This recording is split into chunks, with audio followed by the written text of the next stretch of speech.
Good morning, I'm Annette Halm along with Rick Zamprin. We want to welcome you to our special Remembrance Day broadcast, Lest We Forget. We are once again live at the Canadian Warplane Heritage Museum in Mount Hope. For the next hour or so, we will bring you live and uninterrupted coverage of the Remembrance Day ceremony happening here. This morning, you will be hearing from community leaders, members of the Warplane Heritage Museum, and from those who served. As always, the biggest question on people's minds at this time is, will the Lancaster be flying today? And this year, the answer is, unfortunately, no. That's because Vera, as she's known, is undergoing important maintenance and is unavailable. In her place will be the B-25 Mitchell, the Ferry Firefly, and the Douglas DC-3 Dakota. The B-25 will be flown by pilot Leon Evans and co-pilot Mark Bailey. The Firefly will be flown by Steve McIntosh, the Dakota flown by pilot John McClenahan and co-pilot Chris Rakeel. On this Remembrance Day, the Canadian Warplane Heritage Museum welcomes Peter Mansbridge as this year's keynote speaker. He spent 5 decades with the CBC and has hosted some of the most important anniversaries honoring Canada's history in both the First and Second World Wars. Mansbridge has also received Canada's highest civilian honor, the Order of Canada. We will be joined by the Redeemer University Concert Choir, who will sing In Flanders Fields, as well as Thou Wilt Keep Him in Perfect Peace. The Meadowlands Salvation Army Band will be playing before and during the ceremony as well. But most importantly, veterans from the Second World War, Korean War, and from other conflicts and peacekeeping missions are here. Their family members are also in attendance.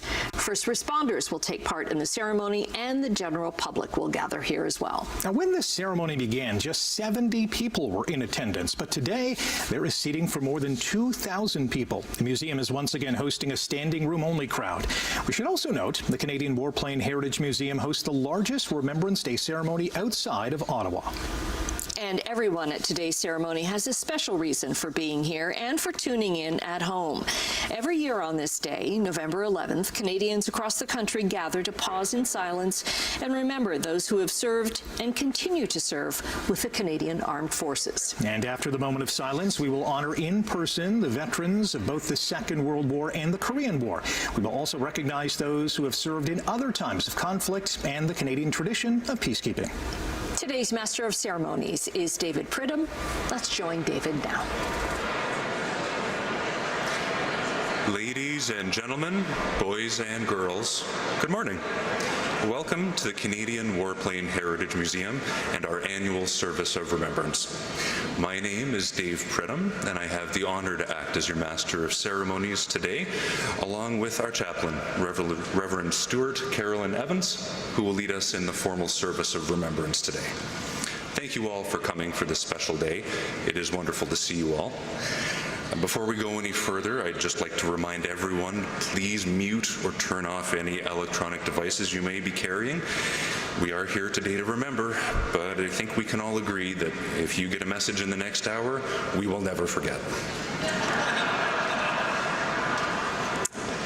The Canadian Warplane Heritage Museum is situated upon the traditional territories of the Erie, Neutral, Huron-Wendat, Haudenosaunee, and Mississaugas. This land is covered by the Dish with One Spoon Wampum Belt Covenant, which was an agreement between the Haudenosaunee and Anishinaabeg to share and care for the resources around the Great Lakes.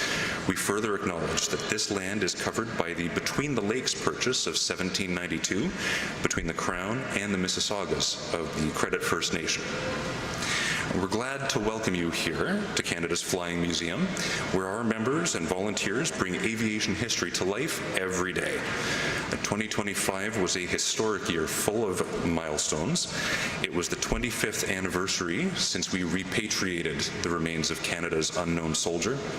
It's the 75th year since the start of the Korean War, the 80th anniversary of the end of the Second World War, and the 85th anniversary of the Battle of Britain. And we gather here today to remember all of the soldiers, sailors, and aircrew who've given their lives for Canada. Sadly, in the last year, more of our veterans have passed away, including some of the veterans who would visit us here. We lost Sylvia Morgan this year at the age of 101. We will fondly remember all of our veterans, and will cherish our time with the veterans that are still with us today. And we're We're grateful to have so many veterans and serving members of the Canadian Forces and our emergency services here today. I'd like to take a moment to thank the men and women of 424 City of Hamilton Squadron. Their job is to mount search and rescue missions in all kinds of weather conditions. They routinely will risk their lives that others may live. Now, ladies and gentlemen, boys and girls, please stand if you are able for the marching on of the colors, and please remain standing for our national anthem.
Please be seated.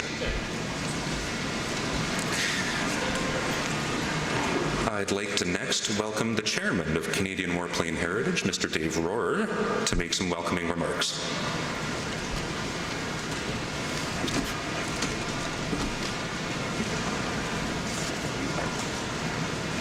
Good morning, distinguished guests, cherished veterans, serving members of the Canadian Armed Forces, ladies and gentlemen, boys and girls. It is our pleasure to have you here today to remember. Every day at the Canadian Warplane Heritage Museum is Remembrance Day, but there is only one November 11th at the 11th hour where we come as a nation to remember. Generations of Canadians have served our country and the free world in times of war, conflict, and peace. Through their duty, their service, and their sacrifice, these men and women have protected and maintained the freedom and peace we enjoy today, as well as fostered freedom and peace elsewhere in the world. Each November 11th, at the 11th hour, Canadians pause in a moment of silent remembrance of the men and women who have served our country in military service. We honor those who have served in the First World War, the Second World War, Korean War, Afghanistan, and on numerous other military missions elsewhere on the globe and here on the home front. More than 2.3 million Canadians have served in our military, and over 118,000 have given their life in service to our country so that we may enjoy the freedom and peace we have today. Historical records tell us about the size and strength of armed forces, the various military campaigns and battles fought, the equipment, the machinery, their arsenals, the weapons utilized, the tactics and strategies employed, and the outcomes achieved. While this factual information is important and vital, especially to those engaged in the profession of arms, one cannot fully appreciate the demands of military service without recognizing the human face of war and the armed conflict, the tragic loss of life, the physical hardships, the extreme living conditions, the intense training and demanding operational pressures, the significant psychological, mental, and spiritual stresses that can affect our soldiers, sailors, and airmen. The first major battle of Canadians in World War I occurred at Ypres, Belgium on April 22, 1915. Although the enemy launched over 150 tons of chlorine gas in this battle, killing 1/3 of the Canadians within 48 hours, the Canadians held their position and in so doing established themselves as a formidable Allied fighting force. During the Second World War, Canadians again fought bravely on battlefronts around the world. More than 1 million men and women joined the Army, Navy, and Air Force for World War II. 81 years ago, on June 6, 1944, over 14,000 Canadian troops landed on Juno Beach and helped establish an Allied beachhead from which they fought a battle-hardened enemy throughout Northwest Europe, overcoming heavy resistance and leading to an Allied victory on the 8th of May, 1945. As this theater of war ended, over 47,000 had paid the ultimate price in their service to Canada. While millions more at home supported the war effort, working in the factories and in the fields to provide the material support required by the war effort, as well as produce the food needed not only to supply the armed forces, but to feed the general population of the United Kingdom, where the home front had become the new front line. Yet the hard-fought victory of World War II did not provide the Canadian military with a long or lasting peace. 5 years later, the Canadian soldiers were mobilized again in support of the United Nations efforts to defend South Korea from an invasion by communist North Korea. Over 27,000 Canadians served in the Korean War, and on a per capita basis, Canada suffered higher casualties and fatalities than most other nations involved in this United Nations mission. Since the end of hostilities in Korea 72 years ago, soldiers have played an essential role on the world stage as peacekeepers. Operations in Cyprus, Balkans, Rwanda, Sinai, Kosovo, Mali, and elsewhere have added another 1,000 Canadian names to the roll of honor of those fallen in service to Canada. The war in Afghanistan was Canada's longest war, where Canada joined an international coalition formed to counteract a terrorist network. More than 40,000 Canadians served in this campaign, with 1,800 wounded and 165 Canadians lost, including 158 military personnel.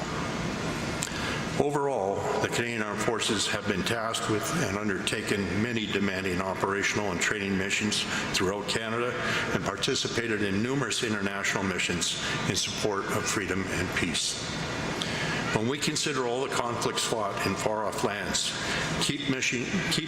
peacekeeping missions around the globe, operational and training deployments in Canada and elsewhere in the world, there is much for us to remember. Foremost in our thoughts of remembrance are the people, the men and women who have served and who are currently serving in our military wherever and whenever needed. often placed in very difficult and demanding situations at great risk to their own personal safety, yet serving with distinction, bringing honor to themselves, to our military, and to our country. Today, we may often take for granted our freedom, our way of life, our good fortune and privilege to live and participate in all the aspects of a free and democratic nation. We are truly blessed to live in Canada and to call Canada home. As such, we would do well to remember, especially in light of current world events, that our Canadian veterans and current military members realize that without freedom, there can be no enduring peace. And without peace, there can be no enduring freedom. You may have heard of the late Professor George Santayana, a poet, philosopher, novelist, born in Spain, raised in the United States, a graduate of Harvard, who is credited with the slogan or the phrase, "Those who cannot remember the past are condemned to repeat it." With this in mind, let us never forget the duty, the service, and the sacrifice of all those who have served and all those who are currently serving in our nation's military. Why we earnestly seek a future time, not yet realized, when in the words of the prophet Micah, swords will be turned into plowshares, spears into pruning hooks, nation shall not lift up against nation, neither shall they learn war anymore. Today, it is our duty, it is our privilege to honor and remember all the men and women who have served and who are currently serving in the Canadian Armed Forces. Thanks to their commitment to Canada, their duty, their service, and their sacrifice above self, we enjoy a freedom and a peace that might otherwise have been lost to unfettered and unopposed forces of oppression. We will remember them.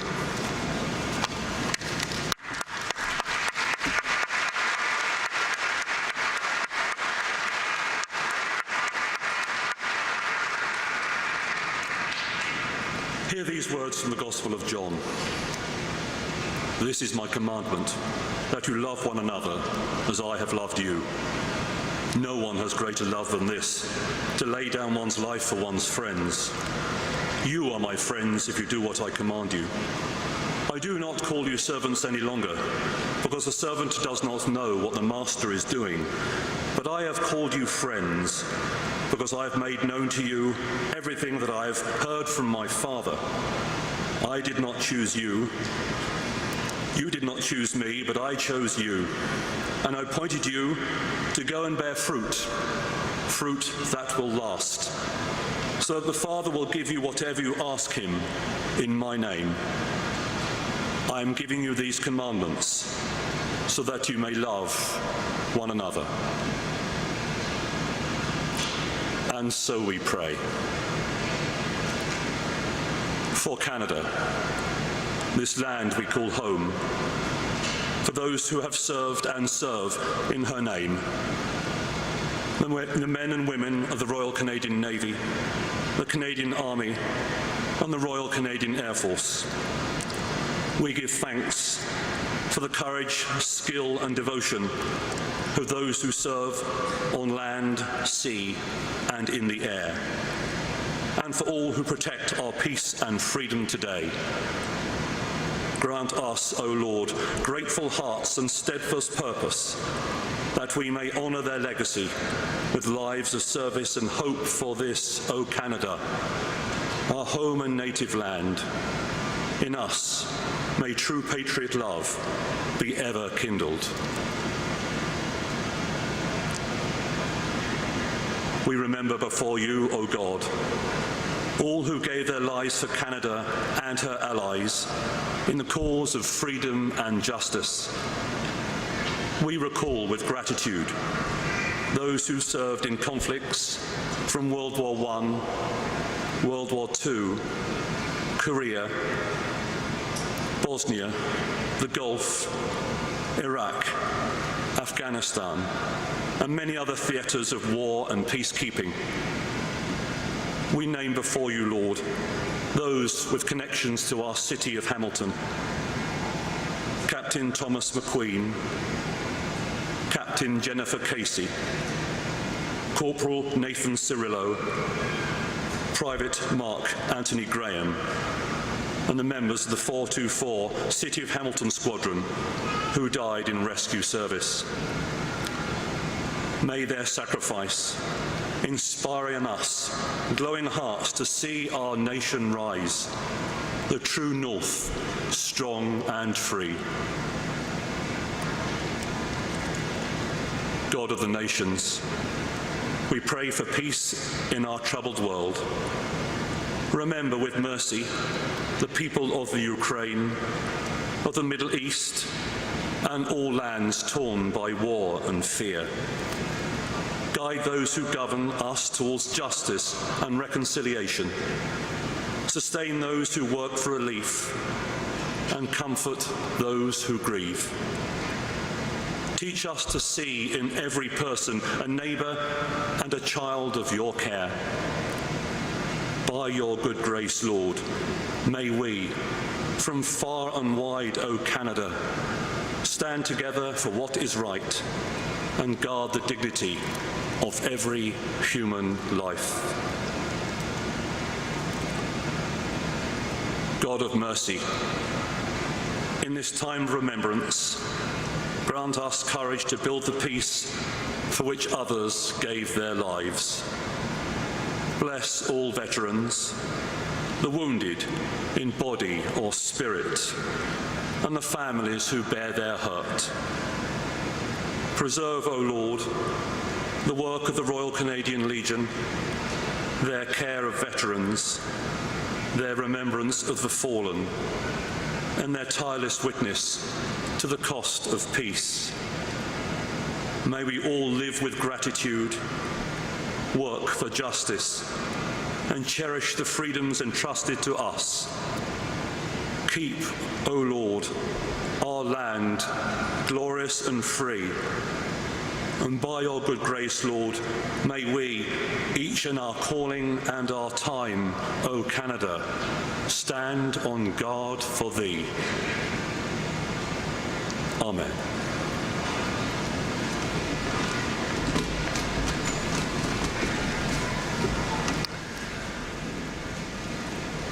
We now welcome the Redeemer University Choir, led by Dr. Roger Bergs, as they perform In Flanders Fields.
In late 1943, the medical officer for 609 Squadron, Royal Air Force, was Flight Lieutenant George Bell.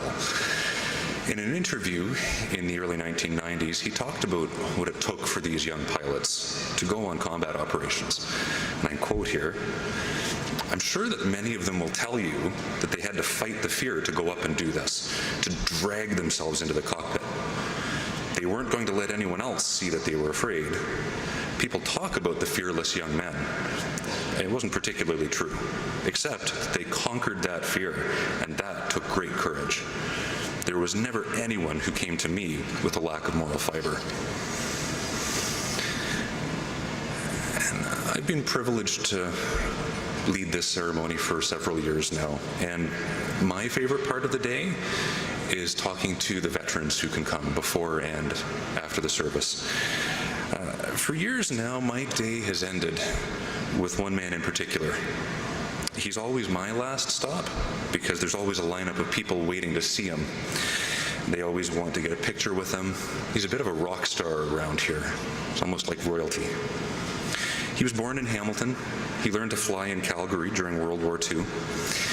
During his initial flight training in a Tiger Moth biplane, he once bounced a landing so hard that his flight instructor said, "Now that we know where the Earth is, let's land on it." He went on to fly 23 different types of aircraft during and after the war, including wartime ops on the Lancaster. He married a Scottish woman during the war, and they went on to raise 6 daughters who gifted them with many more grandchildren and great-grandchildren. He received many awards and honors throughout his life. Most recently, he received a knighthood in the French Legion of Honor in 2024. 10 years ago, this legend received another flight in a Lancaster, our Lancaster. Apparently, he offered to show our chairman, Dave Rohrer, how to do a corkscrew maneuver. Dave couldn't take him up on the request. Regular guests of our ceremony probably know I'm talking about Jack Finan.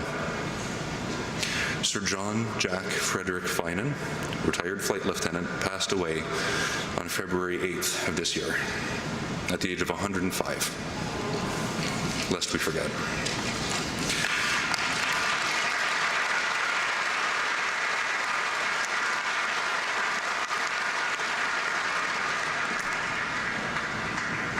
Please stand if you are able for the playing of the last post.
They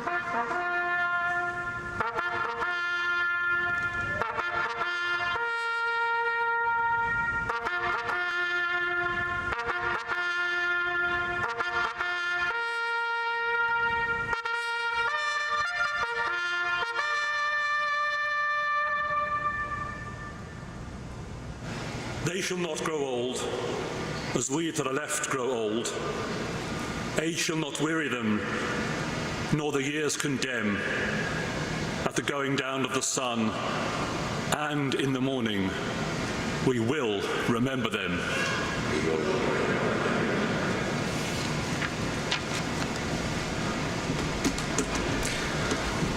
Please be seated.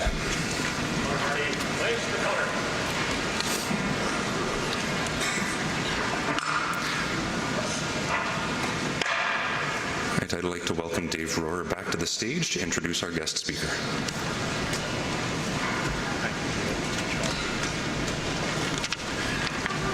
Ladies and gentlemen, boys and girls, veterans, it's my distinct pleasure to welcome Peter Mansbridge to the Canadian Warplane Heritage Museum. We all know Peter as the face of our nation for 30 years at 10 o'clock every evening. But Peter is a very accomplished individual, and on the back of our program there is a write-up about Peter. But as the chief news correspondent for CBC and the chief news anchor, Order of Canada, chancellor of several universities, he also has a special connection to World War II. His father, Wing Commander Stanley Mansbridge, DFC, Distinguished Flying Cross, led the raid on Peenemünde, the German rocket center. So it's indeed a pleasure to see Peter again. We had a chance to fly with Peter in the Lancaster. He brought his father's Distinguished Flying Cross with him that day back a number of years ago. And when I asked him if he would be our guest speaker this year, although he was not in Canada, he without hesitation said yes. So we're very thankful, and it's our honor to welcome Peter. Please.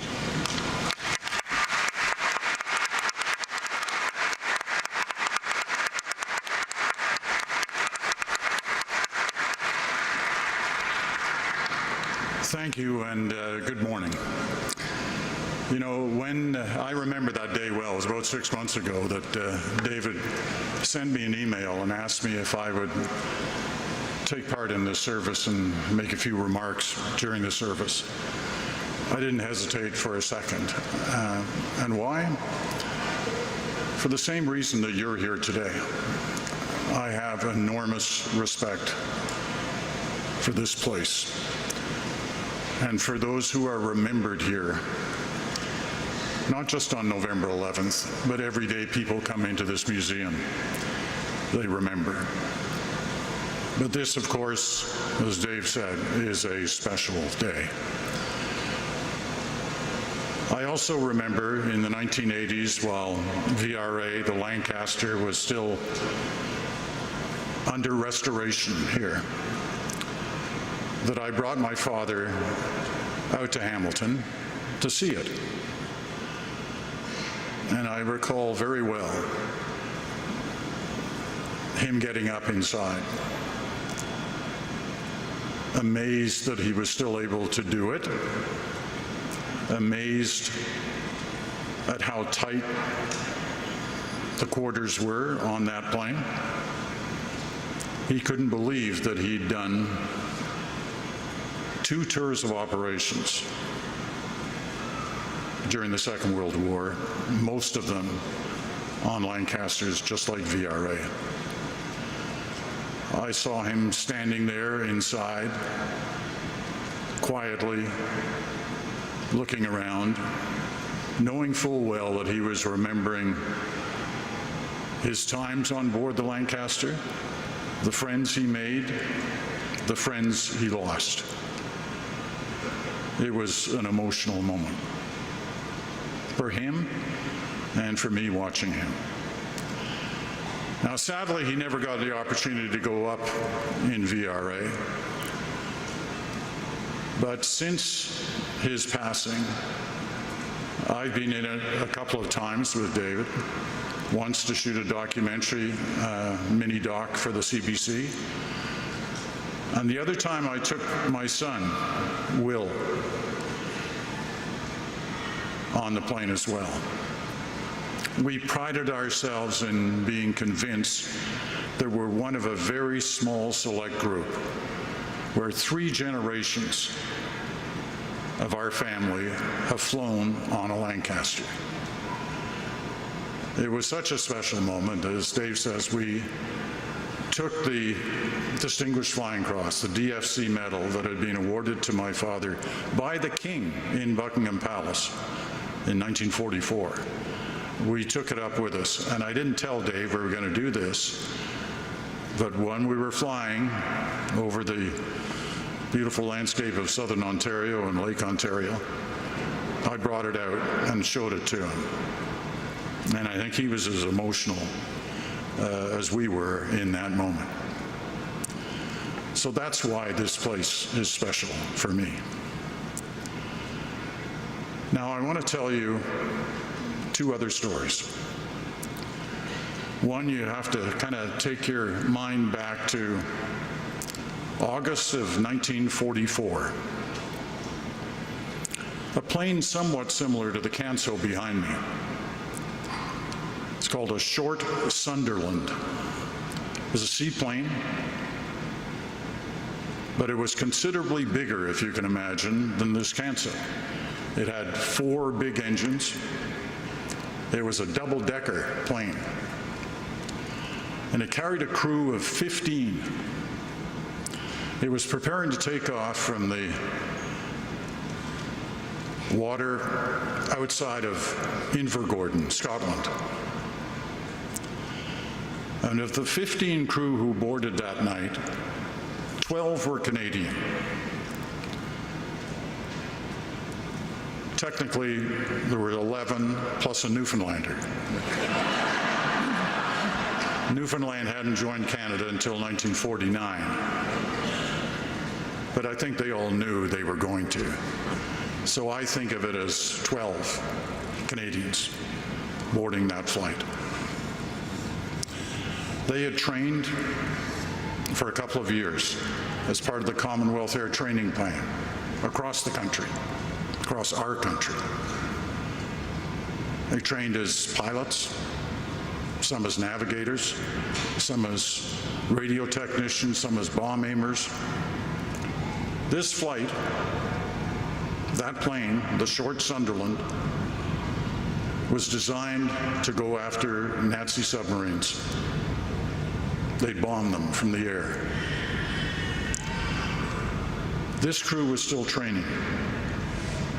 They took off at 11 o'clock at night. They knew their stuff. As I said, they trained at different bases across Canada. And they met up in that summer of 1944 for the first time as a group to work out of a RAF base at Alness, which is near Invergordon. So they got on that plane, they took off from the waters, and they flew over the North Sea, northwards. Obviously, if they'd seen a submarine, they would have taken action. But for the most part, this was a training mission. They had set out some water buoys, and they were going to bomb the buoys. But when they got north, around midnight that night, the weather closed in. Hear that? The weather closed in, and they were ordered to come back to base, to turn around. They'd only been in the air about 45 minutes. So they headed back. But somewhere in the bad weather, things got mixed up. And instead of flying over the sea, they ended up flying over land. And those are the highlands of northern Scotland. That means hills, mountains. And they crashed into one of those hills. And in an instant, everyone was killed. All of those young Canadians killed in an instant. Now, how do I know this story? I spent half the year now in Scotland. I was driving by a church on the northeast coast of Scotland, about an hour north of Inverness. And when we slowed down at the church, there was a sign outside, war graves, Commonwealth war graves. And whenever I see a sign like that, whether I'm traveling in the UK or in Europe or Hong Kong, I stop for the very possibility that there may be Canadians buried there. So I stopped, I went in, and amongst all the gravestones from centuries ago, there was a line of 12 stones.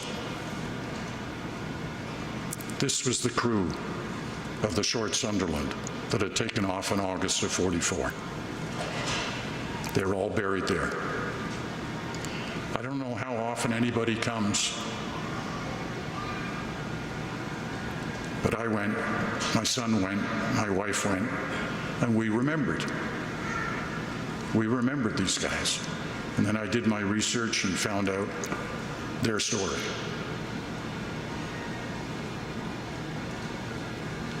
So the lesson for me in that story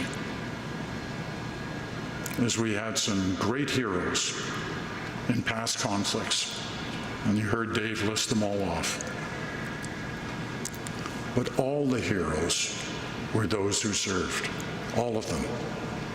They might not have had a special mission, a special action that they took part in. These guys didn't. They were training, and they became statistics in the thousands of those who lost their lives simply on training missions during the Second World War. Now, you know who's not forgotten? The people of Scotland. In a little town not far from there, right near the hill that they crashed into, 75 years later, town leaders went to the hill with a plaque and put it there. And there's a little inscription on it. This is an area of Scotland where it rains a lot. There's a little inscription on there. The rain is tears for you, the fallen. They're remembered. Their service was remembered, just like we do today for all those who've served our country. Now, here's my last story. I'm so impressed to see so many young people here, classes from a couple of different schools in the area. Because if we're going to keep remembering, we have to pass this ability on to future generations. I went to school in Ottawa, a high school called Glebe Collegiate, which is an old school. It's built in the 1920s. And I can recall when I used to go to school and walk in the front door, there was a plaque at the front door of those who'd served in the Second World War, students from Glebe and teachers from Glebe who'd served. And I might have looked at it once or twice and never thought about it again. But a couple of years ago, a teacher teaching grade 10 history at Glebe by the name of Jessica McIntyre decided she was going to do something about those names on the plaque in the hall. So what did she do? She talked to her grade 10 class, said, we're going to have a project, a year-long project.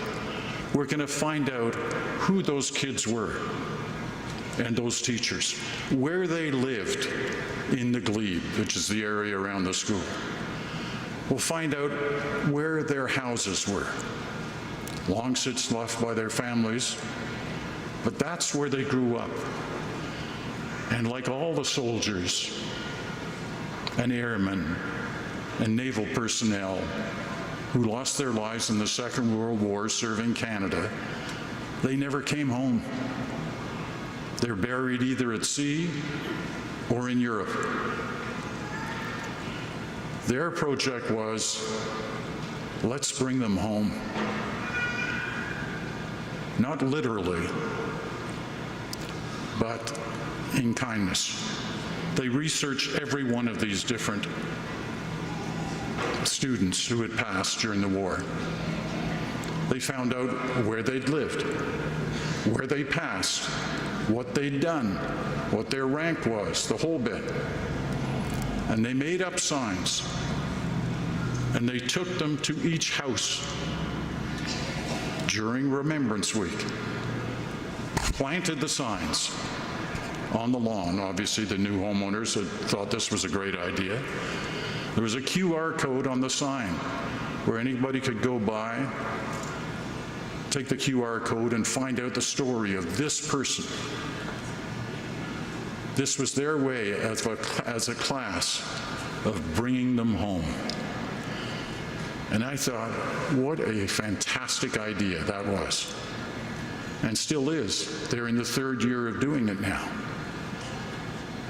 And a future generation will benefit from the research of this generation, who were looking at the stories of 2, 3, sometimes 4 generations ago. So remembering, that's why we're here today.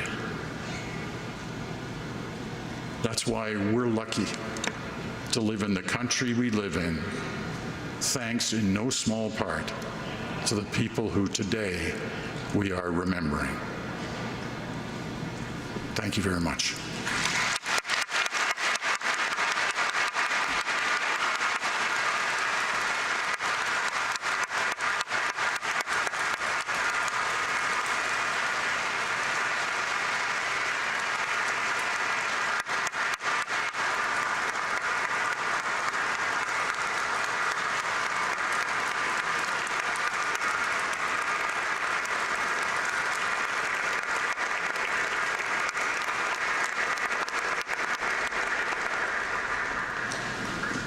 Thank you, Peter, for those wonderful words and 2 terrific stories. We'll now proceed with the laying of the wreaths. To begin, will the representatives of the Canadian Warplane Heritage Board of Directors, Canadian Warplane Heritage Volunteers, and Veterans Affairs Canada please come forward and lay your wreaths?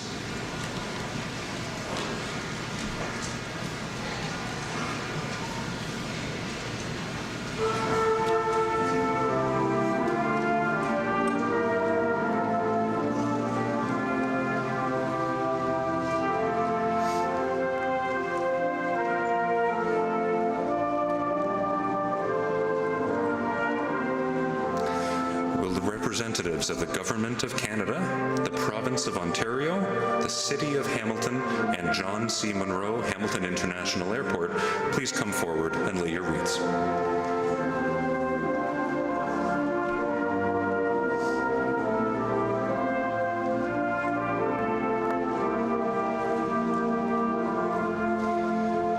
Will the representatives of Royal Canadian Air Force Bomber Command, Royal Canadian Air Force Fighter Command, the Royal Canadian Air Force Women's Division, and 424 City of Hamilton Squadron please come forward and lay your wreaths?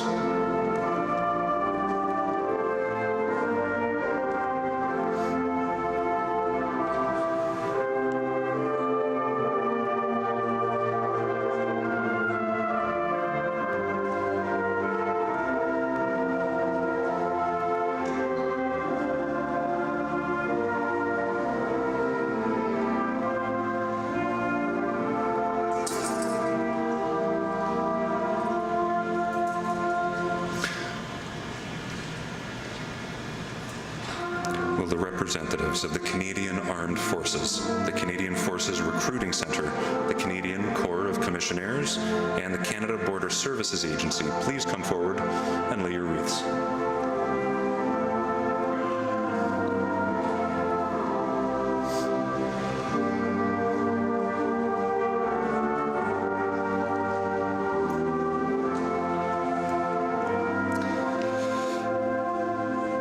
Will the representatives of the Royal Canadian Mounted Police, the Ontario Provincial Police, the Hamilton Police Service, the Hamilton Fire Service, Hamilton Paramedic Service, and the National Association of Federal Retirees please come forward and lay your wreaths?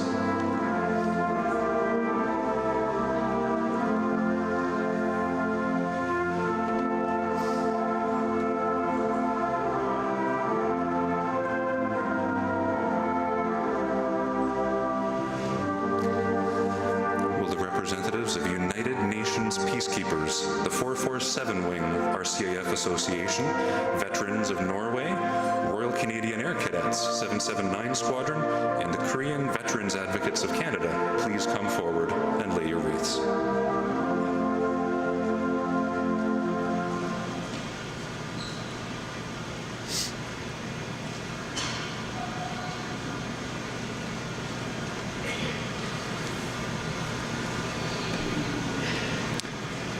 And finally, will the Salvation Army, Redeemer University, Imperial Order Daughters of the Empire, 1st Binbrook Scouting Group, and the 1st Binbrook Guiding Unit please come forward and lay your wreaths.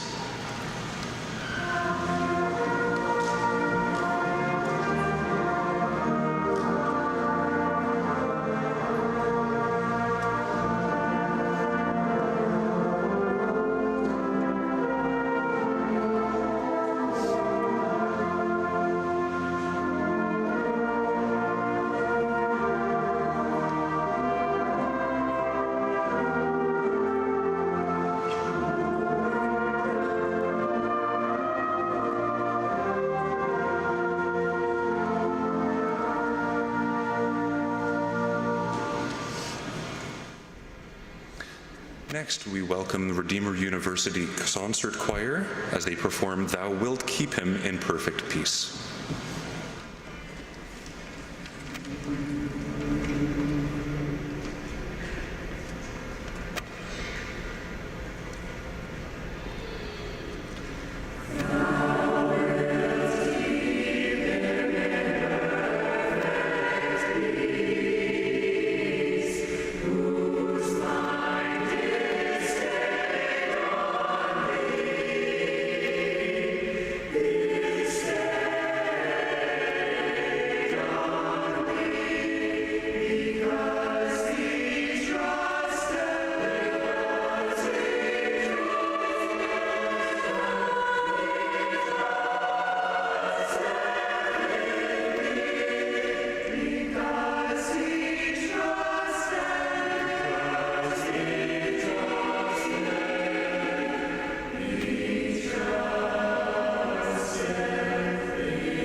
Now, we will proceed with acknowledging some of the veterans who are with us today.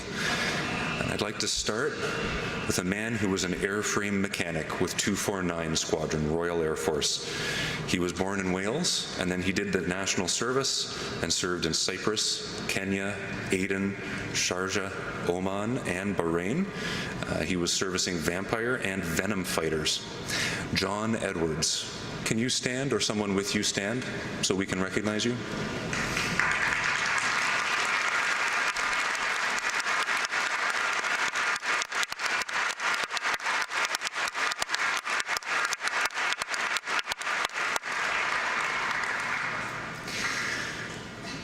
Next, we'll recognize a man who flew Spitfires in Fighter Command.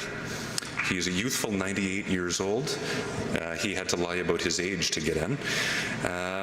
Malcolm Andrade, if you're able, can you please stand?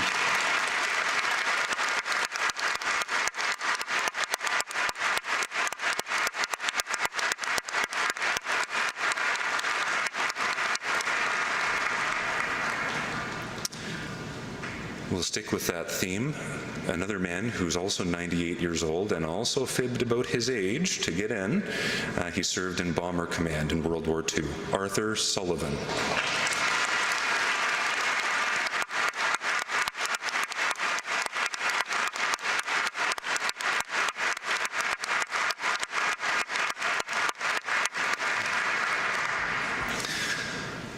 Our next veteran served in the Royal Canadian Navy. He worked in the reservation office during the Second World War, processing new recruits, handling movements on and off ship.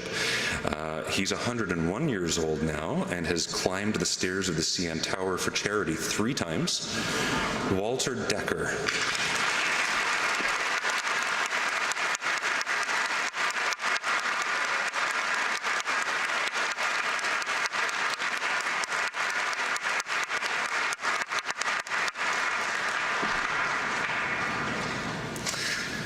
We won't go far here. Walter's neighbor is also 101 years old. He was called up in 1942 at the age of 18. He was a stoker's mechanic, first class in the Royal Canadian Navy, and served in the North Sea, Burma, and India. John Mitchell.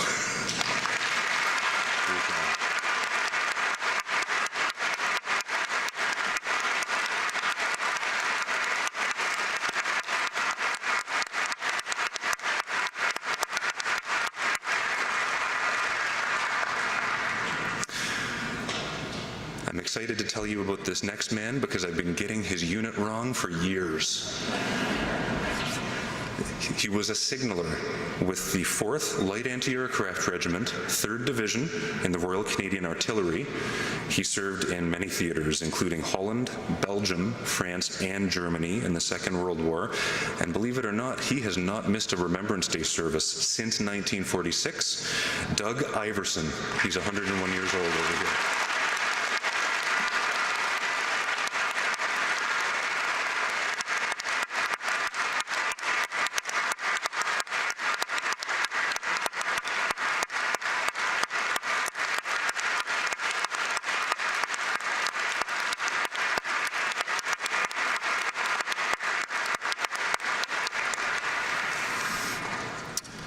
Sitting very close to Doug today. This man was a sailor with the U.S. Navy in World War II. You might remember this story from last year. He transferred to the reserves after the war ended, and 3 months before his reserve commitment was up, he was called up for the Korean War. So he served in the Second World War and the Korean War. Ron Zebrock.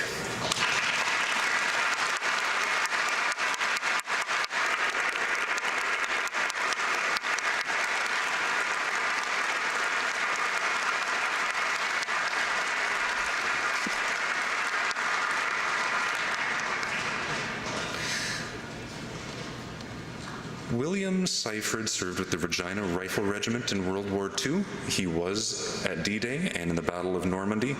Among other roles, he served as a scout at the time, and he noted recently that as a rifleman, he did have to dig trenches, but as a scout, he would have to go out at night and see how many Germans were out there.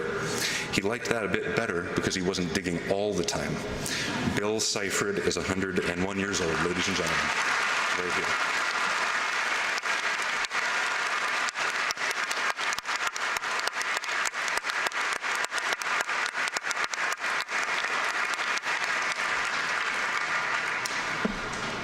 Imagine being in your 20s or late teens, and you've maybe not even finished high school, but you learn how to operate a wireless radio.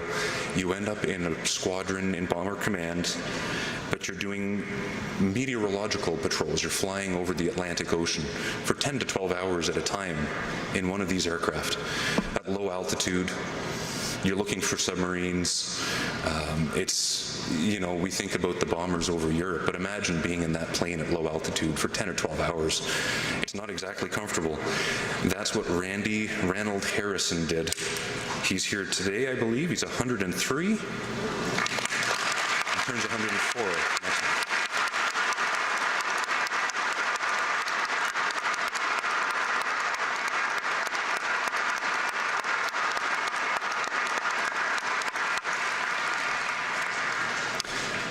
And the final veteran that I know of individually today, she was a radar operator. She was trained in Cranwell during the war, and then she was stationed in Northern Ireland for the Second World War.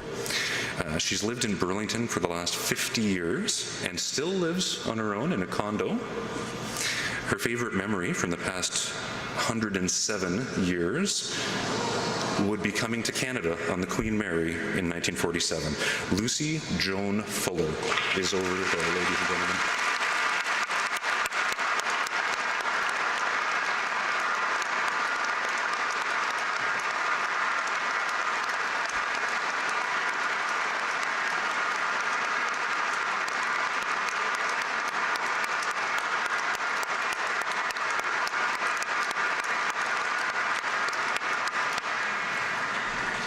If there are any other Second World War or Korean War veterans here that I didn't know about, can you please stand now and we'll recognize you? Okay.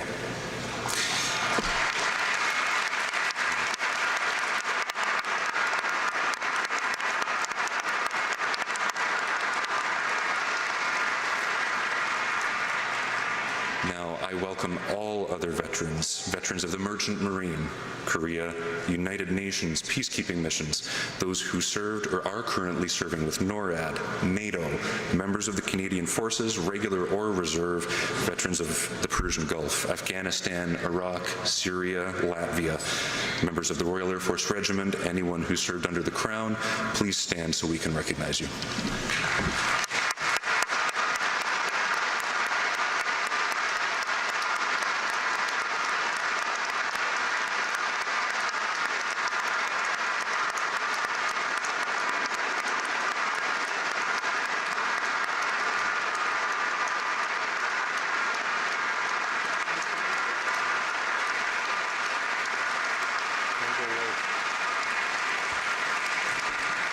David Pridham is an excellent MC, don't you agree?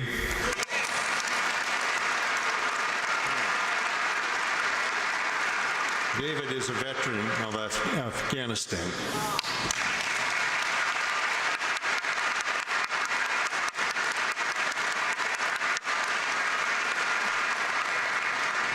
Thank you. We'll now call on Reverend Stuart Carolyn Evans to give the benediction.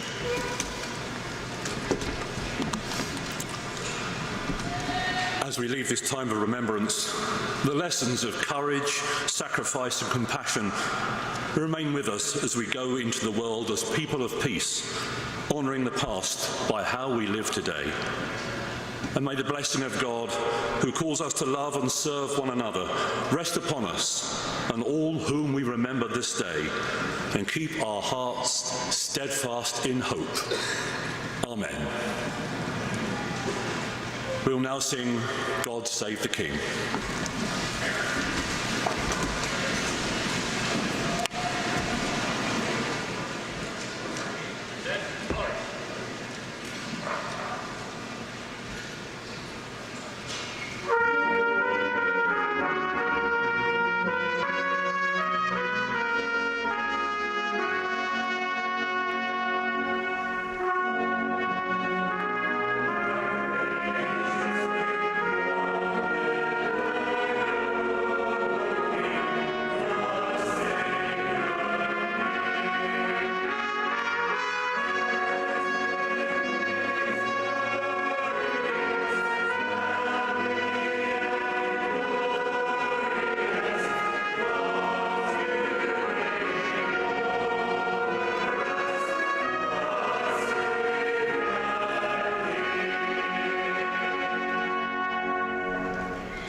Please remain standing if you're able as we march off the colors. Our party.